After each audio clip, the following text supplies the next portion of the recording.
With Nautolans coming out in the Onslaught expansion of Star Wars The Old Republic, many players have been asking, what class should I make my Nautolan? Nautolan looks similar to Twi'lek or Togruta in that they have headtails and unique markings, but that's where the similarities end.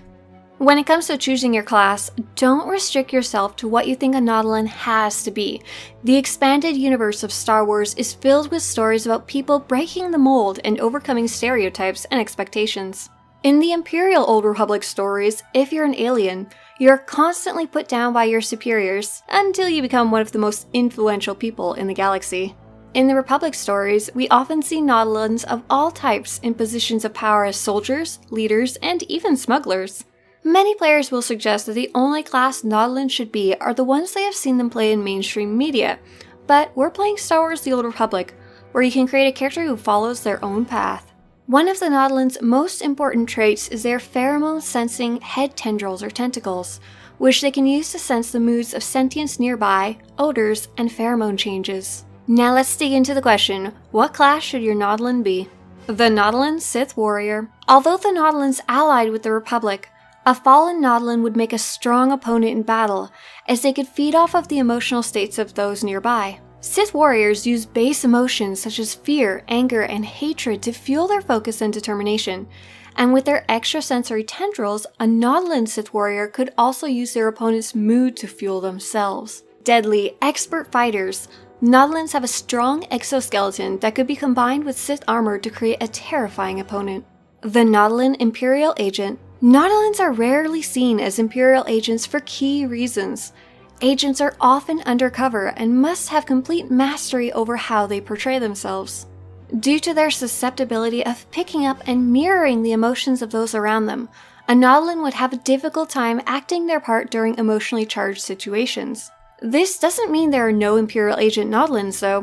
One benefit of their weakness is that they could genuinely exude emotions as long as they have a fellow group member to feed off of, and could be one of the few species who could successfully trick a Jedi's emotion-sensing techniques by portraying genuine mirrored emotion.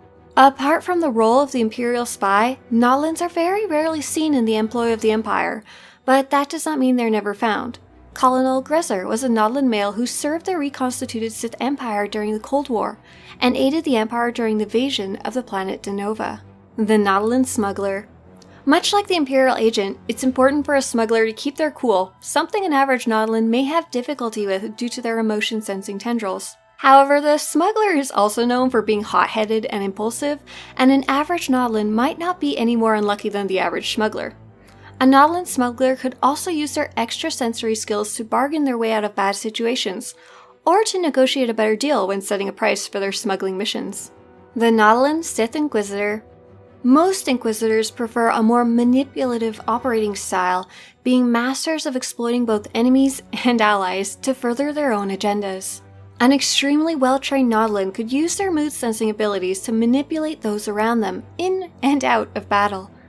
However, their weakness is their susceptibility to feeling the emotions of those around them, and a strong Sith often inspires feelings of terror, hopelessness, and despair to all in their path. One of the most well-known Nautolans in the game is actually an acolyte from the Sith Academy. Veroa Dens was a slave, and her force sensitivity led her to the Sith Academy on Korriban, where she faced a cruel overseer. She escaped her training when a Zakuulan attack struck the Academy, killed her overseer, and fled to Nar Shaddaa in order to start a new life while helping fugitives from the Eternal Empire, later allying herself with the Alliance. The Nautolan Trooper. When the Nautolan people pledged their allegiance to the Republic, not all who served joined the Jedi. Many Nautolans joined the Republic, bringing their positive natures and strength to the Republic military as leaders and soldiers. The Nautolan Bounty Hunter. If even the average Nautolan can sense the mood of nearby sentients due to the pheromone sensitivity of their tendrils, it's safe to assume that an exceptional Nautolan would have an extremely strong pheromonal sense. A bounty hunter could use their strong extrasensory abilities to sense whether a bounty target has been in the room, find a hidden target in a building, or perhaps even sense their target from far away. A bounty hunter who focuses on capture could use their senses to know if a target is frightened or ready to fight, in order to keep their target alive. A Nautolan bounty hunter would have to deafen their emotions, however, as they may be susceptible to gaining the frightened emotions of their target. The Nautolan Jedi Consular. Nautolans' empathetic sensitivity makes them ideal diplomats, as they can sense the mood of those around them even if their target has strong control over their outward expression. A Nautolan's sensitivity is even stronger underwater, making Nautolans a fantastic choice for underwater diplomacy, for instance on worlds like Manan or Kamino. Although Nautolans often reflect the mood of those around them, a Jedi Consular Nautolan could use the emotion-repressing techniques of the Jedi to fight back against their natural movements towards their colleagues' moods. The Nautolan's extrasensory powers could also be used beyond sentient species. Nautolan Jedi Master Sulan attempted to connect with act dogs through force bonding exercises, and his sensitivity to pheromones may have aided in his attempts. And lastly, the Nautolan Jedi Knight. The most well-known Nautolan, Kit Fisto, was a Force-sensitive Jedi Knight, and is the character where all Nautolan lore has been derived from. After they grow up from their delicate childhood phase, Nautolan's bony exoskeleton and dense cartilage make them tough and resistant to glancing blows. Perfect for the Jedi Knight who focuses on combat. But remember, in the end, it's important to play what makes you happy, and if you're role-playing, keep in mind your story doesn't have to match up perfectly with the class you've chosen. There's a lot of room to explore and be creative, especially in the Old Republic era.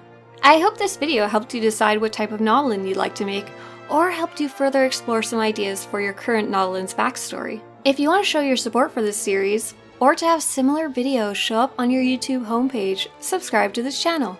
Good luck! And may the Force be with you, and your Nautolan.